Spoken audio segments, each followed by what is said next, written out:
हाँगकाँगच्या ताई पो परिसरातील एका निवासी भागाला भीषण आग लागली आहे।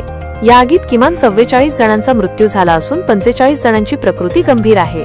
आणखी 279 जण बेपत्ता आहेत। घटनास्थळावरून आलेल्या छायाचित्रांमध्ये धुराचे लोट, आगीच्या ज्वाळा, आग विझवण्यासाठी प्रयत्न करणारे अग्निशमन दलाचे जवान आणि गोंधळात पडणारे लोक स्पष्ट दिसत आहेत। वृत्तसंस्थेनुसार ही आग हाँगकाँगमधील वांग फुक कोर्ट नावाच्या हाऊसिंग कॉम्प्लेक्समध्ये लागली आहे।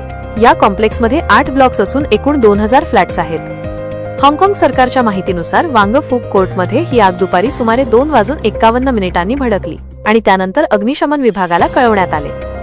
या प्रकरणी मनुष्यवधाच्या संशयावरून 3 जणांना अटक करण्यात आली आहे। त्यापैकी 2 जण बांधकाम कंपनीचे संचालक असून 1 जण अभियांत्रिकी सल्लागार आहे। आगीचे नक्की कारण अद्याप समजलेले नाही।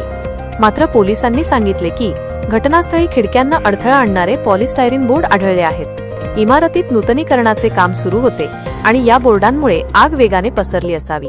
अधिकाऱ्यांच्या म्हणण्यानुसार आग बांबूच्या परांचीमुळे शेजारच्या इमारतींमध्येही झपाट्याने पसरली।